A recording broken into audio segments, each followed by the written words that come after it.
listened to this 5 times yesterday. This is good. It's that good. Yeah, it's pretty good. It's the first one with lyrics too, I think, technically. It had some lyrics at the beginning. There was a woman singing. There was some whining at the beginning. It's by Alex Productions, who has been very prolific for us. He's done a lot of stuff. It's called Like That. I grabbed a description of this song, and it says, Like That is an energetic and powerful royalty-free techno dubstep track by Alex Productions that is perfect for workout sessions and racing videos. And as you know, Jesse, I've always said our podcast is like at the intersection of workout session and racing video. So I thought this was perfect. And it's futuristic electronic sound that is sure to get the listener's blood pumping. What do you think, Devra? Yeah, I was thinking, you remember that movie Run Lola Run? Yes. I felt like I was in it instantly. That's great. Alex Productions also did the last song. He might have. I think that's right. He's just some great royalty-free stock music by Alex Productions. I actually looked up food. This is just going to end at some point, this music. We have to ignore it. But I actually picked out, you can type keywords, and I did food. And it was a very kind of like slow, jazzy thing. And I thought for Friday, it wasn't blood pumping enough. No, we're 2 for 2 so far this year. Oh, really? Yeah, I think these are both. Okay, good. I try and satisfy Jesse's musical tastes and needs for these things. So. Okay, I want to hear more about your musical taste later. I don't think you do, actually. You'll regret it, especially if you ask to listen to something that he plays. That's not fair. You listen to what would you call it? I mean, are we going to go there? I don't know. I listen to what is now labeled electronic dance music. Yeah. Trance. Some house, melodic trance, melodic house, progressive house. Yeah, it's intense, and it doesn't seem like you'd want to work to it personally, but it's great for race car games. What was that? Yeah. The intersection. Yeah, let me write a description for your music. Devra, thanks for coming. Thanks for having me. I want to start right at the beginning and just talk about how you got into writing about foods and restaurants. Sure. I had no intention of doing that necessarily. I wanted to write the great American novel, like half of every other person in journalism. And so I started working at magazines, and I worked at the Phoenix for a while, and then I wound up working at the Globe. I was the copy editor of the weekly food section, and so I wrote the food headlines a lot of the time, and I came up with I told Cheryl Julian, who was the longtime food editor, I said, you should get someone to write a story about ponzu so that I can have the headline Ponzu Scheme. That's funny, actually. See, I am a big I like writing headlines, and I usually name things around our office, so I can totally appreciate that. Yeah. Especially backing into something. Right. Yes, very good. So, of course, Cheryl said, assigned, So that was, I think the first time I ever wrote about food was actually at the Boston Phoenix. I started writing about food there, but I think that was my first assignment at the Globe. That was a food story. It was about ponzu. So food has been part of your writing from the start, really, in terms of journalism. In terms of journalism, yeah. I mean, I'm interested in books and but so. Can you write about those for the Globe? Yeah, we do a lot of reviews, and we're certainly expanding our books coverage. There's a lot of thinking going on around that right now that's interesting. But when I started, it was a while ago, and so I did books and music and things sort of in the arts and entertainment. But food was always the thing that I thought.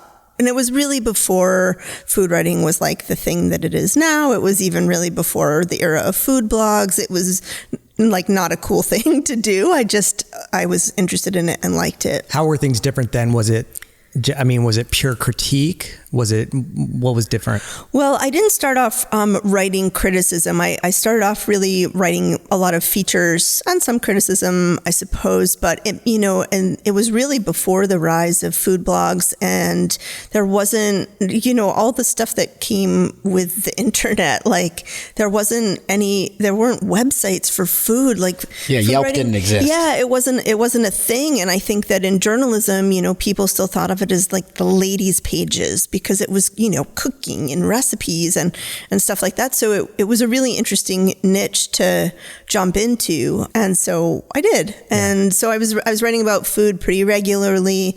We had a column that was then called Cheap Eats that I joined the rotation on. And we had a column called Sauce that was supposed to be like a saucy look at new restaurants. And it was just a really fun team. It was me and Katie Johnston, who is in business at the Globe, and Wesley Morris, who went on to work at the Times, and Joe Yonan, who's the food editor of the Washington Post. But it was the four of us, and we would all go out to dinner and just take turns. It was really just about features. When did critique come into it in terms of your career? For me, so I started writing, those were all sort of critical-ish pieces. Cheap Eats were reviews. Mm-hmm. But I officially became the restaurant critic in 2008 when Allison Arnett, the previous critic, left.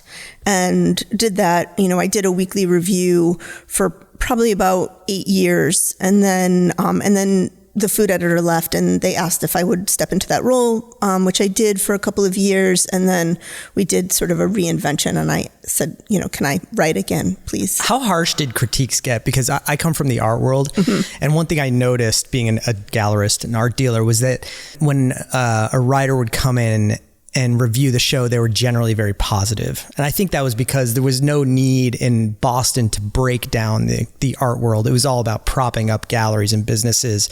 I think in New York, especially with the Times and some of these other publications, it can get pretty nasty, right? In Boston, does that happen, or are we really just trying to kind of bolster business? Well, I certainly think that things have shifted over time, especially since the pandemic. But when I started, it was, I think restaurant criticism is consumer advocacy. Right. And I'm trying to tell readers whether they should go spend their money somewhere. Right. And I'm also trying to give them some kind of reading experience in the process. So, certainly there were, I don't think I ever gave 0 stars, but there was a 0.5 star once. And there were a bunch of 1 stars, and certainly it ran the gamut. And I don't actually like the kind of reviews that some readers really like to read that are very pointed. And, I think there are easy targets out there that right. when critics want to write a negative review that's going to get a lot of traffic and be really funny and flex their writerly muscles, there are places that you can easily target that won't suffer too much right. as a result. But I just don't like that. That's just not my style. So there's no concerted effort on the Globe's part or any other local publication to just kind of try and be more positive? My goal is not to be a restaurant cheerleader, and I think that there is some confusion about that. Yeah. I think that certainly, as with the rise of influencers and with the rise of food media online, that the concept of a restaurant critic who's a consumer advocate and isn't a booster for the industry is something that is a little bit not, I think people are surprised when that happens and even sometimes get angry with me. Like, how could you do that? How right. could you say that? And it's like, well, that's my job, actually. And whatever anybody else thinks my job is, that's what I'm hired to do, is sort of evaluate restaurants for readers. And so, what I can say is that I always try to be fair. And that's what I think of is, what is this place like for readers as consumers, and how can I be extremely fair in assessing it and presenting it? And I'm sure I get it wrong 80% of the time. I was going to say, do you ever come across an occasion where it just was just not what you wanted? So you either give it a second chance or you just scrap it because it's just so negative, or you just can't say. Certainly there are times where, there was a place that I was just totally set to review. And when I went to assign photos, they said, we're completely reconcepting. Oh, okay. So I'm like, I'm not going to do that now. Yeah, right, I'm going to wait. And definitely there have been places where I've gone and it's like, what's the point? This place isn't on people's radar. Why would I put it on people's radar to knock it down?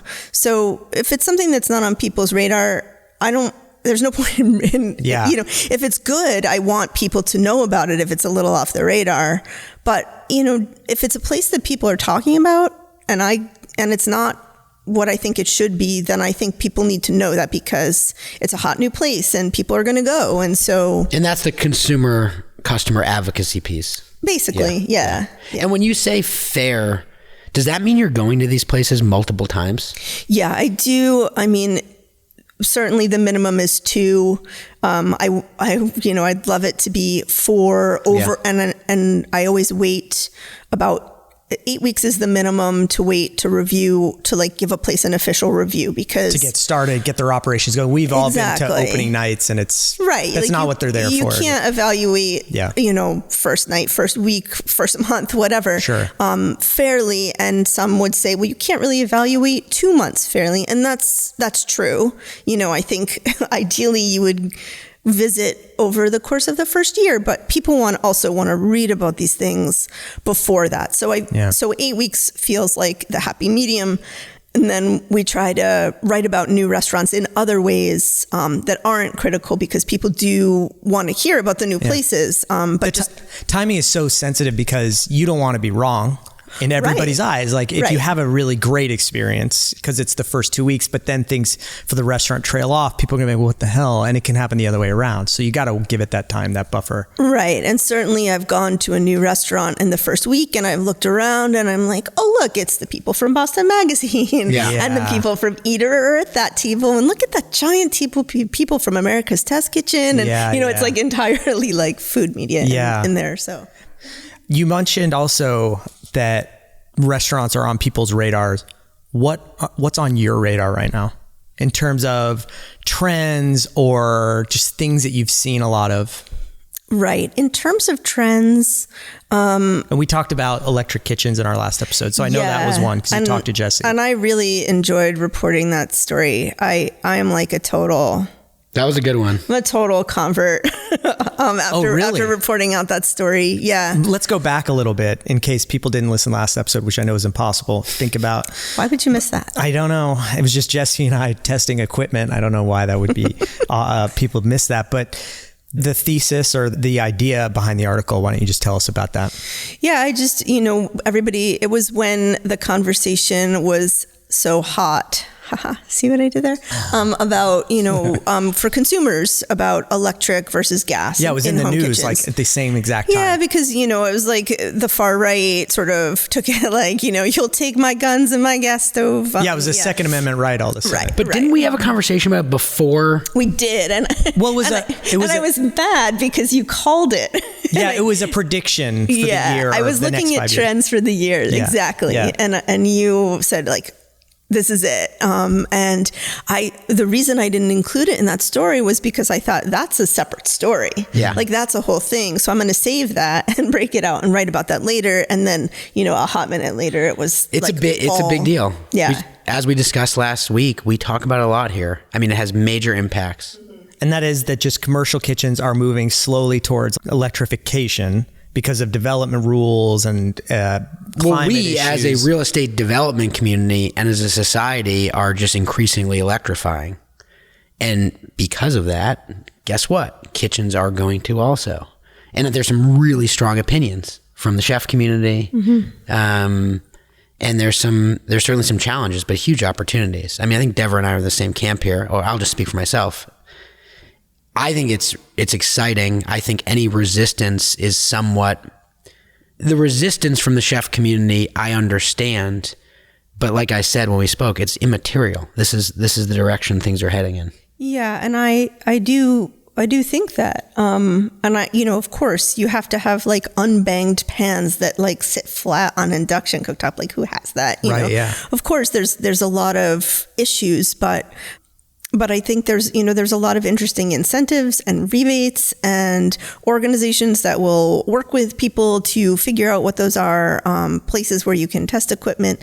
And I just really, I think when I think about climate issues and how much we are so far behind when it comes to figuring out how to fix our climate situation, we are just like behind the 8 ball, and it's like the last minute here to fix this thing. And there's no sense of urgency in the public. And I think this is something that actually can create a sense of urgency, but in a way where there's some kind of sense that you can do something, that you can make change. And, through the right policy decisions and through the right incentives, like this is something where we might be able to make some kind of headway. I left reporting this story feeling really strongly about it, and also not feeling particularly optimistic about what are we going to do here? Yeah. Well, the irony of this, one last thing for me, because we talk so much about electrification, but we went through this with people's relationships to electric vehicles. Mm-hmm. We went through this, and we are going through this with people questioning and design and construction professionals questioning electric heat pumps in houses. So this is just one more thing that there's great resistance. It's going to happen. People are going to come along. I don't think, I think it is a given moving forward. We're seeing in the news every day, electrification of cars, that's happening. Yeah. And building systems, that's happening. I think part of it is car companies see this as a market. Totally. So there's potential there for them. I just wish we could think about climate change in a more concerted and strategic way. How can we get actual buy-in and actual movement from companies, from consumers, from, in policy. And, I'm can't there be a think tank who takes right-wing style messaging that's so effective and figures out how to utilize that toward climate change issues? But that's above my pay grade, but I wish for it. Yeah, I mean, some of these Republican lawmakers could open advertising agencies and be very successful selling all sorts of stuff. Without getting into Trump and how effective he is at marketing. Imagine what that would be like. Just say anything. Yeah, right. Without being tethered to reality or ethics or morality. Very freeing. The first hour of the day, that's how I am. Yeah. But it's not. When you write an article like that, it must be frustrating because you get feedback. Forget about the comments on the Boston Globe, which is the first thing I read. I don't ever read those. Well, okay. I'd like to be able to wake up in the morning and go to sleep. Get up and But you never read the comments on your articles? I don't read them, and people assume that I do, so people will tell me things, or people will say, that was harsh. Yeah. And you're I'm I don't even, if you're saying it's harsh and it's at the comments, it must be really bad. But, occasionally my editor will say to me, no, you should really read them today. They're so good for this story. And I'll go look at them and I'll think, why did you send me here? There were 2 nice ones and the rest of them were completely demoralizing. Yeah, when you see a headline, how bad the comments are going to be. You wrote an article. And I wouldn't say I never read them, because I do You should say you never read them in case anyone's listening. I do. I like to scan them to see if they sometimes there's a useful idea, and I feel even, really mean comments, occasionally there's I love to hear a grain of truth. I love to hear constructive criticism. Something you missed or another perspective. Yeah, absolutely. In May of 2020, pandemic hit March, you wrote an article that was basically said, you weren't ready to eat in restaurants. Mm-hmm. And as usual, when that article came out, I went right to the comments, which were plentiful.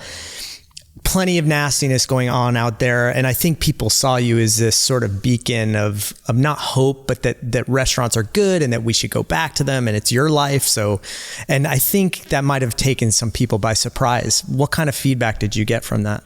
Can you say when that ran again? May of 2020. Right. Not that far after. And I basically was restaurants were just starting to kind of do takeout, and it was really early on. Mm-hmm. Yeah. So I learned a lot through this experience. And one thing that I learned is that I come to conclusions that seem really obvious to me too fast. And it seemed really obvious to me that we shouldn't go back to restaurants in May of 2020 during COVID. And it didn't occur to me that it wasn't obvious to everyone, and it really wasn't. So that was interesting. And then also I learned a lot about structuring my stories, because that column, my stuff is behind a paywall. And so a lot of people don't read the actual story. They just read the headline, and then they read the comments around the story, and they read, the online chat and talk about it, whatever. They read somebody posting to the article and their Twitter comment, but they don't actually read the article. Right. Yeah. So that column got a lot of response. For one thing, there was a local restaurateur. There were two local restaurateurs who wrote rebuttal letters. And one of them, was sort of reasonable and measured in tone. And one of them was less so. And, those both got audiences. One of them particularly got a very strong audience. And so the response that you saw in the comments was a very small portion of the response that I saw in my direct messages, in my email, anywhere that people could reach me. And the response was very, very virulent. People were afraid and angry, and nobody knew what was coming. And it was a really bad place for everyone at that moment. And so I felt a lot of that personally, and so it was a lot. There were people threatening violent harm, and it was a long weekend, and people had nothing to do, and they were drinking, and it was Memorial Day, and so we thought, are people going to come firebomb our house? Like, we really didn't know. It was an intense reaction. We're going to poison your food kind of things. I'm going to punch you in the head next time I see you. Delightful stuff that journalists tend to get. I've reread that column so many times because I just didn't think I had said anything that crazy. Mm-hmm. It was like the first time it was, are we going to renew the restrictions or not at the end? Then they did. It was the first renewal of restrictions. And I was like, of course you want to renew the restrictions right now. Like, we don't all want to die. I don't think, my perspective is it's not what you said, it's where it came from and who you are in the community. And this is what I was thinking of when you asked about being a booster for the industry versus, I specifically thought of this column because I think this is a place where people were surprised. Like, I was taking the viewpoint of the reader. Yeah. Not of the chefs, not of the business owners. And I think I was taking the viewpoint of some of the staff. So it was complicated. I got a lot of support from people too who are in the industry in my direct messages, but it was like, don't tell anyone that I agree with you and thank you for writing that, but don't use my name or ever contact me again, that kind of thing. So, it was an interesting episode, but I think if anybody read that column, if you read to the end, I was still structuring my work like you make an argument, and it was like, I'm going to lead in and then I'm going to get to my most important point at the end, which was another thing that I also assumed, which was there needs to be federal support for these businesses. Because this is happening, whether you like it or not. It literally did not occur to me that the government would ask businesses to close, private businesses, what our industry, what our whole world, our democracy is built on, the bootstraps and small business. It did not occur to me that the federal government, local government would say you have to close. We're imposing this restriction and we're not going to offer you any aid. Yeah. Right. It just didn't occur to me. So that the end of that is sort of like, we need aid for the restaurants. And about 2 weeks after that, restaurant critics all over the country wrote the same story with the same headline, got zero blowback. Everyone I know who is in food media across the country was like, man, that's so Boston. Yeah. Which was funny to me. And, but it just was too soon. Yeah. And so that was it was a really interesting experience. I learned a lot. Yeah. Yeah. Well, thanks for that. Yeah. I mean, I'm actually not just the article, but thanks for the candor. It's actually really interesting to hear you talk about the experience post writing that.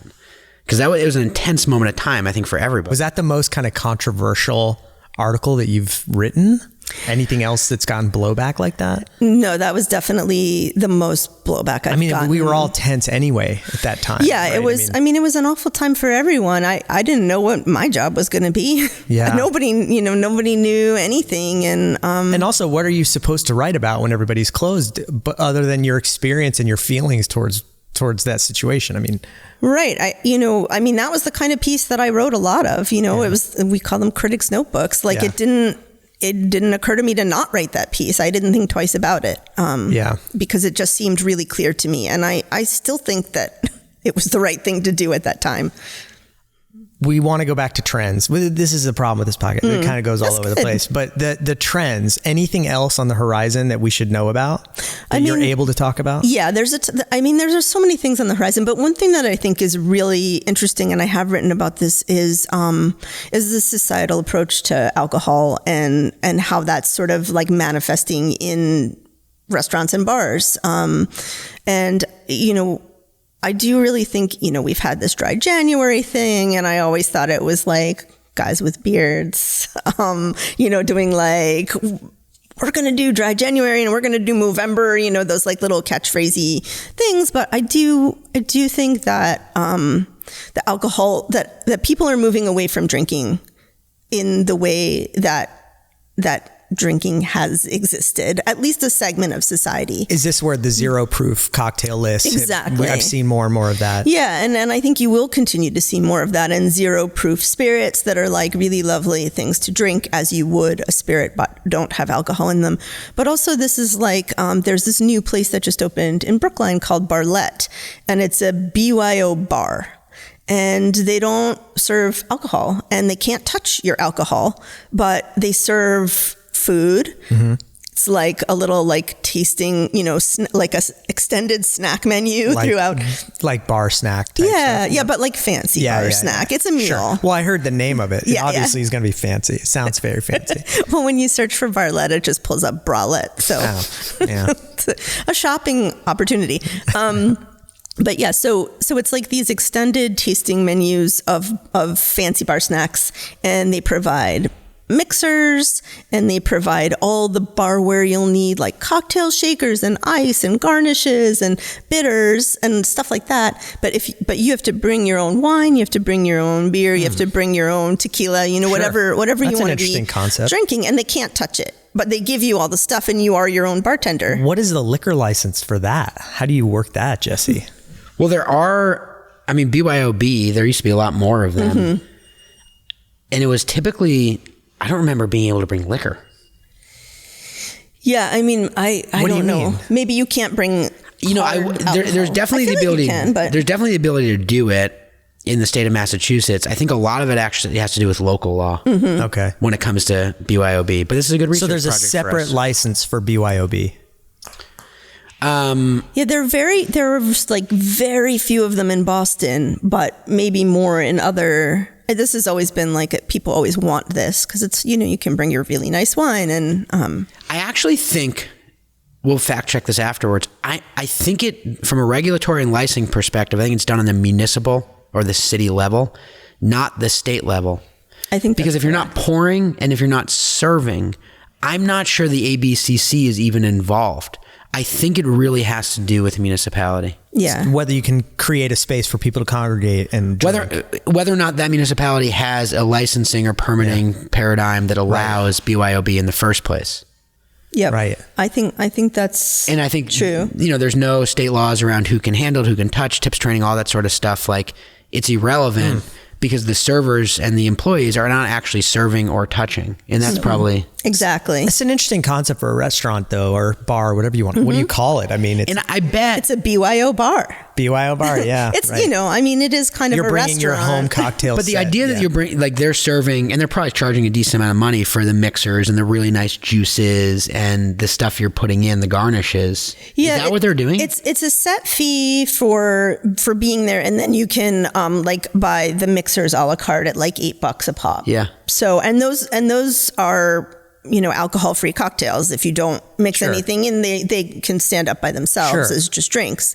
So you can go, it's a space that's friendly to people who aren't drinking alcohol, people who are drinking alcohol, and everybody can sort of mingle in the same way. And you don't have to like single yourself out by saying I'm not drinking. What I find really interesting about that trend is everyone rushes to, I'm sure listeners are thinking like, well, how does that place make money?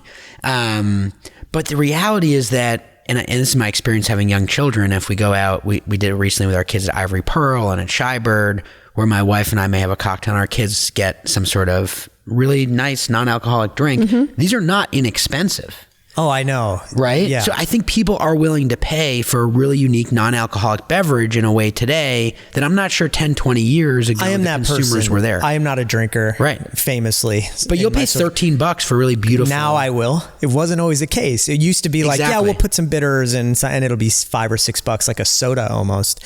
But now the bartender's back there doing the exact same thing for a cocktail, just leaving it out, or they have a special. And some of them are beautiful. Yeah. Well, the problem is when my kids finish them in like 90 because seconds. it's just sugar. It's a lot of sugar and sweet. Can I have another one? Yeah. Let's just slow it down. Pace yourself. Yeah. You have to learn pacing. I have a pet peeve about going into a place and saying, I'd love a mocktail. And they say, well, we have these 2 on the menu. You know, I'm like, oh, okay. You know, and it's always that you go to the non-alcoholic section and it's like lemon spritz or something. You know, I'm like, no, I kind of want like a real mocktail. Like just hold the alcohol. And I always find that so frustrating when I'm like, dealer's choice, they can make me whatever they want. But that's not a mocktail issue. There are many restaurants from a hospitality perspective you go to, and you'll look at a menu and say, you know, I'd love a cocktail, something a little bit, you know, yeah, but that's what citrus and tequila. What I want. But there are many restaurants who will say, oh, well, here's our drink list. Yeah, and it's always at the bottom of the list, and there's 2 drinks, and they're not mocktails. You're just saying there aren't enough options. It's like soda water with, there's pouring ones, but this is what I'm saying is that a lot of places are treating it more as just a cocktail, but without alcohol. I guess I like that because they're actually adding things to the menu. What I'm frustrated by is that there's 2 choices. Right. Yeah. And it's like, we can't be creative for you. We don't have time for that. I know you asked for a mocktail, but these are the 2 options. And so let's say I go often. I don't want the same one of those 2 drinks, which I probably don't like anyway.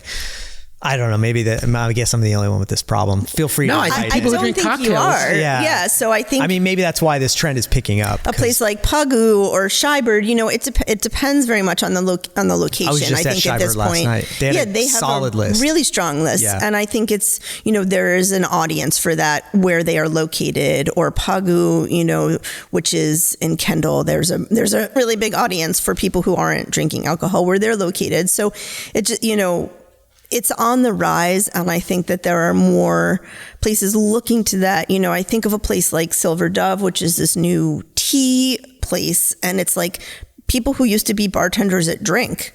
You know, the bar in Fort Point, which is famously like bespoke cocktails. Yeah. They opened a tea room, you know, and they're doing like finger sandwiches and tea. I think things like tea, you know, herbalism. There's a place called Crow's Nest Apothecary in Hudson, and they recently opened like a little restaurant. Cocktail. They do have cocktails, but everything is all based on herbalism. So Hudson, Mass, to be clear. Yeah, Hudson, Mass. Just for our listeners. Yes, and why would we talk about New York? Well, Hudson, New York. I feel like I feel like your listeners might think you're talking about Hudson, New York. But Drew, I just know our listeners. Hey, I know all 14 of them, and personally, So I think there's different approaches now to sort of just to drinking and thinking about it in different ways. I think we are going to see more like tea rooms, you know, in Salem, which seems sort of a natural for a tea room, you know, like a witchy pagan, like queer tea room is starting, and just stuff like that. There was a moment where I thought, these cafes were going to really make the transition to stirred and shaken coffee and espresso based drinks. Mm-hmm. And there's this place in Las Vegas, my favorite cafe in America, by the way, called Publicus. Okay. It's in downtown. It's been there. I started going there probably like 7 or 8 years ago. Beautiful coffees, beautiful food. And it was the first place I went to where they were making just awesome coffee-based cocktails, espresso-based cocktails. I remember at the time, I was talking to my sister about it, like, this is happening. It didn't happen. It didn't quite happen. Maybe this is the moment. Maybe it's going to happen. It could be. Yeah, I don't know, but I think, you know, certainly tea. I feel like tea is going to be like a big thing, but I don't know. We'll see, you know, and then you talk about cafes, and I also think about like cat cafes, or now there's a dog cafe, a dog bar in Everett. Park 9, I think they're calling it. We've been looking at these for ages. Well, we talked about one in Kansas City, which is where I'm from. Yeah. And there's one in Atlanta. Exactly, that Brooke went to, and it's, You go, humans enter for free, but the dogs you pay for them to So come. I think that's like indicative of another trend, which is, how much the experience is front and center, and, sort of things we might think of as value added, like pets and animals, or some sort of leisure activity, or things like that, where it is, it's about the experience and what's happening, not just about going and sitting somewhere and eating food and drinking drinks. Yeah. One other thought on this. I wonder how many of these places are going to be able to make a serious, viable, sustained run, non-alcoholic cocktail-based programs, because of the adjacency to cannabis, and a lot of consumers who are coming in, they're consuming cannabis and they want to be out and have an experience in a bar. They don't want to drink alcohol, and their experience with cannabis can actually be enhanced by some of these non-alcoholic, whether it's tea or other sort of beverages. Kind of interesting to think about that in Massachusetts. Yeah, and I think maybe that's why we're seeing a lot of adaptogenic, functional kinds of beverages and foods that, induce different states, because we think about that kind of thing more now that cannabis is. We were talking to an operator, really impressive team on one of our projects. And obviously, we're not there yet from a regulatory perspective, about a restaurant, this was in Somerville actually, that was fully infused, everything served, tasting menu with cannabis. I've spoken with this person. Yeah. Yes. Yeah. She's great, Sam. I mean, it's out there. She's doing this. Oh, okay. It is out there. I didn't know. Last time I talked to her, it wasn't quite, she wasn't quite ready. Yeah. I think it's really interesting. We loved it. I mean, it's going to happen. Yeah, of course it's going to happen. And I've been hoping, since we started talking about cannabis as, not like an underground weird thing anymore, I've been waiting for chefs to explore it as a flavor profile more. Yes. Because actually, unfortunately, can't use it. It makes me absolutely insane. I have to lie on the floor in a small ball, but I like the way it smells and tastes. And so I'm curious about, just turning that into some sort of culinary experience. Yeah, having that, that flavor, that unique flavor and odor, in with food, just as another ingredient. I'm sort of curious. Drew, here's what's happening. We're going to have real soon a cannabis-based restaurant with non-alcoholic beverages, fully electrified kitchen, all in one happening. That's it. You heard it now. It's the future. It's the future. Hang on. And also maybe pause for the breaking music that I'm going to insert. Wow, Jesse, that's really fascinating. And maybe some rescued guinea pigs, because I hear that there's a real surplus of guinea pigs waiting to be rescued. So with a dog park at the place, there'll be guinea pigs running around that you can pet, and your dogs come in and they can chase the guinea pigs, because you've got this is happening. Wow, this is the future. I can't wait to come back here in 5 years and talk about how right we were. It's great. It's amazing how fast time goes, but I do have a couple more questions. Yes. Some of my favorite places in Boston or wherever to go eat aren't necessarily food focused, I guess you could say. I personally prefer a good hang to good food, and I hope nobody takes offense to that out there. I love your food, but I prioritize people and place over the menu. And you never complain about the food, right, Drew? Oh, I don't complain ever about anything. Of course. Just about the hang. But since I prioritize those things, I wanted to ask you, what makes a restaurant great? Does it need the good people, the great place, and the great menu? Can it be just a few of those things in your mind? Yeah, I think, there was a time where all I cared about was food, really. And I think that you are very much not alone in that. I think a lot of people really care about, how does this place feel? And I've come much more to your point of view. But I still think the food is the first thing. It doesn't have to be amazing. It just has to be good for what it is. It has to live up to its own expectations. So how do you review a place if it has those other elements that are so amazing? Right. And the food, like you just said, only has to be a certain level. Can they get a really great score? I think the food needs to live up to the expectations of the place. So it's relative. I'm measuring it against the bar it sets for itself as a concept in some ways, if that makes sense. Because otherwise you can't. I'm writing about neighborhood bars and extremely fancy business lunch places. They're just totally different. So I'm really measuring them against their own bar, against the bar they set for themselves. I think, the food, the environment and the feeling of the place matter more to me than they used to.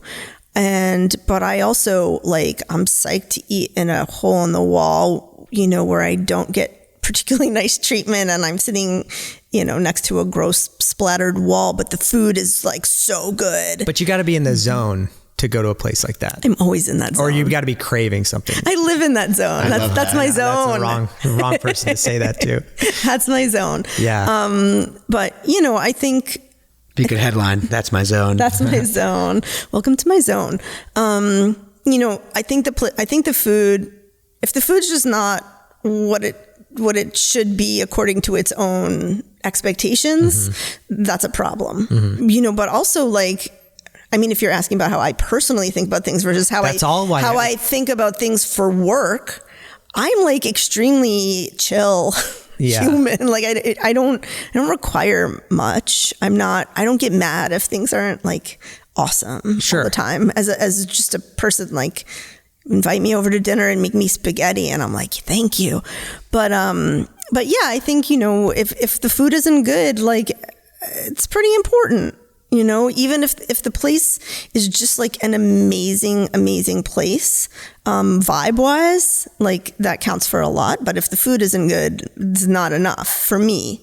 I've been thinking about this place, Bar Vlaha, that just opened. It's a new, also Brookline, right? A new Greek place in Brookline.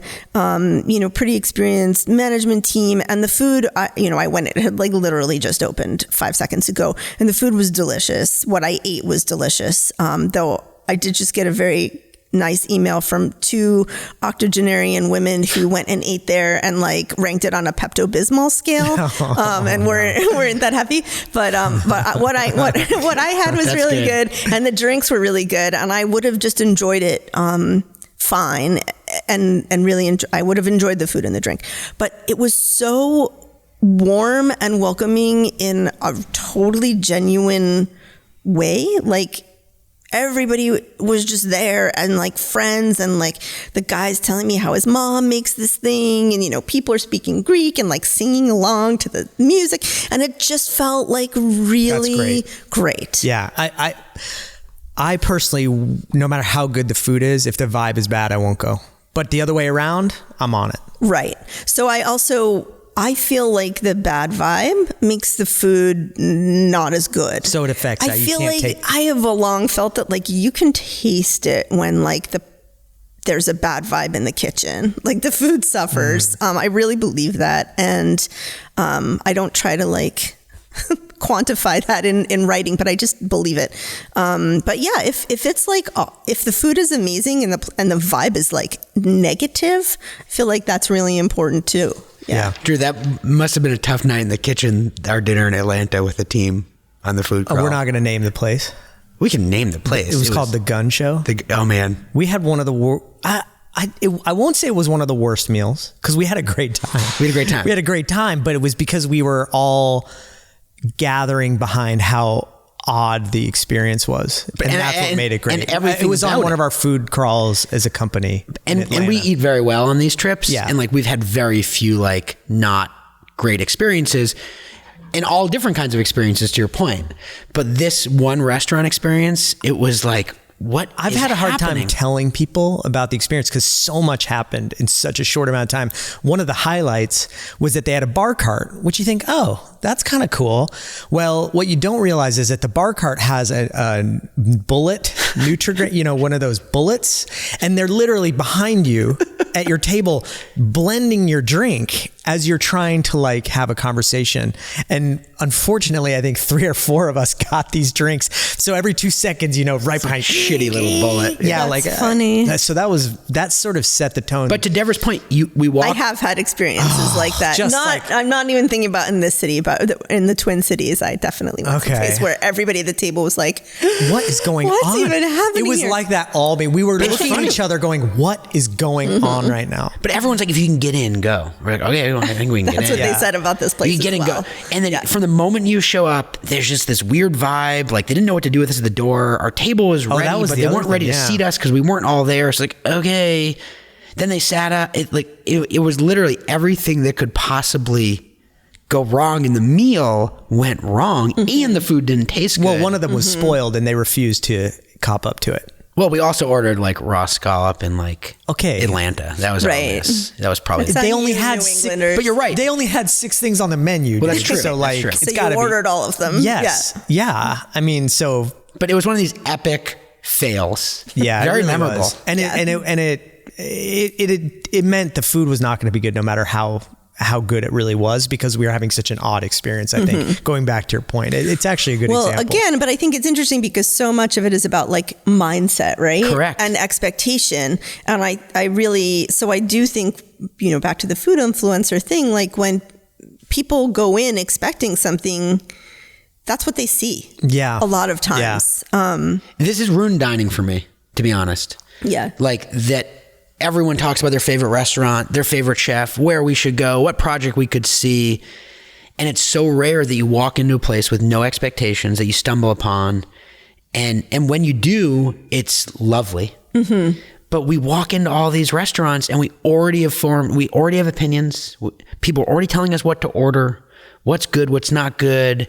Not in the Devra, I wrote a piece about what you should get and why you should get and what's lovely about the place, but because it's just, I don't know, it's hard. And I think it's really hard in the chef community too. Mm-hmm.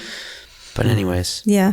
I've had some memorable meals on the other side, unlike Atlanta, with the team, where we've walked in and heard about it from a few people and been absolutely blown away. But part of it is that no one was telling us what to order. We didn't really know the backstory. It was just a lovely, beautiful, thoughtful restaurant with great food.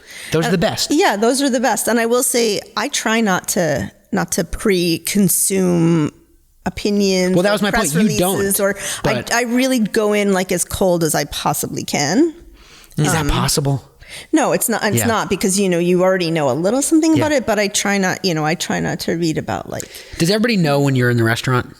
I think not everybody, but probably a lot of people. But maybe not as many people as you would think, because I think the difference between knowing what someone looks like and realizing it's them when they come in, like, I'm not a particularly assuming person. Well, you also like to remain anonymous. You kind of keep your identity hidden. In fact, I'm not even convinced your name is Devra First. And in fact, I don't think you are. I think you've sent a stand-in. I have no idea, because like neither of us have met you. Is it hard to remain anonymous? You seem to know her stuff, though. I know her writing. I'm pulling off my mask now for you listeners who can't see, to reveal the alien. Well, this goes into another problem we have. But before, is it hard to have that anonymity, and how important is it with the work that you do? Right. So here's what I'll say. I don't think that anonymity is a possibility today. And I think that anyone who's a little younger than me doing this kind of work isn't anonymous. Like, everybody's face is out there, and a lot of critics have decided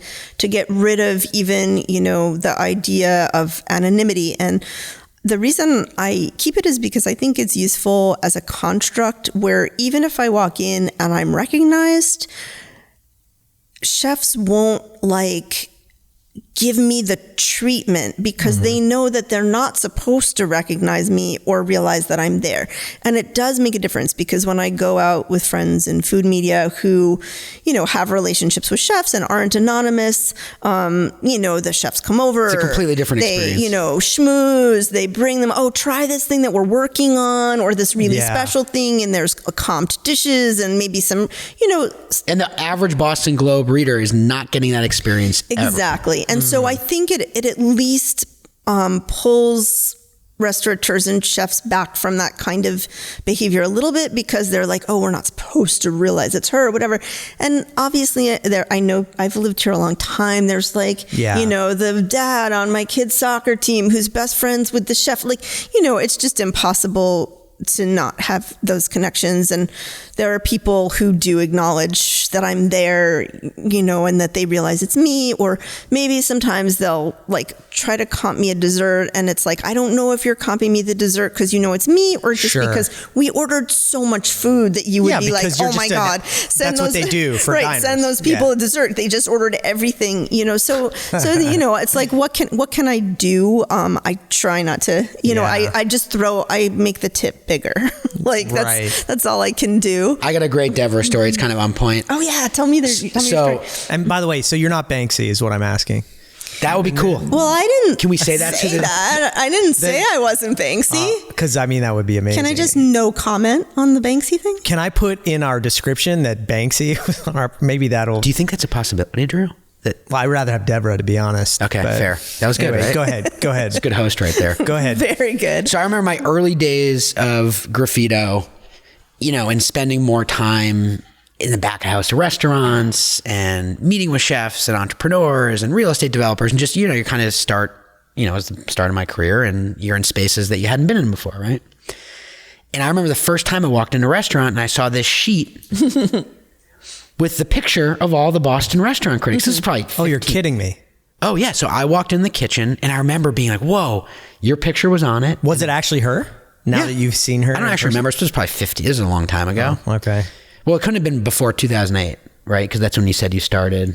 Yeah, that was when I officially started. I thought maybe it would be a cartoon drawing of her. It was probably around that time, maybe 10, 11. And I remember seeing the sheet with your picture and your bio, and this restaurant had just opened, and it left an impression on me, like, oh, this is, and I've seen that done in so many restaurants. Yeah, absolutely. Where they just have the pictures of these restaurant critics, so at least it's not because they're bouncing checks or something like that. Right. I guess it could be worse. And they still do it. And when they do it now, I'm like, you still care? Yeah, yeah. Like, right. There's so many outlets that I'm sort of impressed when they still bother. But I've even seen it like in other cities. I think it's okay to say now that I used to be on the James Beard Restaurant and Chef Award Committee, and we would go to different cities, and we would see they do it for James Beard. They would have it for they would have it for every person who was on the restaurant and chef committee. And it's like, this is a city they're not supposed to know we're even in their city, but social media exists, so they've figured it out by like triangulating different members who are at the same place, and they've like got all our pictures. Did they ever send you to Atlanta to gun show as part of that? We never. He won James Beard Award. Yes, I know. Yeah, we never went to Atlanta. Well, he was on Top Chef too. Oh, really? Yeah, he was a. Sorry, I don't mean to bring it back to Atlanta, but no, it always comes back to Atlanta. It was such a memorable meal. It was such a memorable trip. We really do need to wind things down. Here's how your anonymity has become a problem for me personally. Okay. Because I'm Banksy. No, that wouldn't be a problem. I would definitely sell you out for any type of price if anybody's interested. But for this podcast, we need a photo of you for the cover. So wait a second. So we're blurring the faces of guests this year. So it's not like a clear shot. I'm not sure what to do with you. If you'll let me do that, and if it's blurry, or if I should just find some woman online and blur her out. I have a handy dandy photo available of me with a bowl over my face. I've seen that, but it's. I hate it. It's like, I need more space at the top. Wait, what's the photo? It's a bowl of her. I've seen that in the Globe. A picture of her lifting the bowl, but I need more space at the top. But that's what you're thinking. Can you like silhouette it? I don't know. Yeah, maybe. Come on, Drew. Can you just make like a your photographer blank and outlet designer. And put like face goes here? Well, that's what I was thinking. Or we could just, put long hair on Jesse or something. Yeah. But you don't want to have a beard, cute. Probably. No, I like beards. All right, we're going to talk about it, and then everybody will see what ends up happening. We'll spare people the rest of this conversation. Yeah. That's a good thank idea. you so much for coming. Thank you for having me. I purposely left it for the end because I didn't want to, stress you out too much. Check out our Instagram, Graffito SP, for updates and on this episode and future episodes. We don't have anything planned at the moment, so definitely stick close to that and see what's going on. Or go daily to our website. Daily, every day. Graffito.com and check the podcast. Or just keep it open and just keep refreshing. Yeah. What else am I missing? Do we need to say anything else? I think that's good. All right. No more hoodies, everybody. Jesse promised everyone hoodies. I found a few in my basement, by the way. Bring them in. You know who you are. You're going to get your large. We happen to have quite a turnout, actually, after our hoodie offer. Jesse's wearing the Graffito socks today, which Devra will be walking away with. So if you see her in a restaurant, I wear the Graffito socks every day. Yeah. Yeah. Thank you so much for coming in. I appreciate it. Thank you both. Thanks, All right. Devra. See you soon.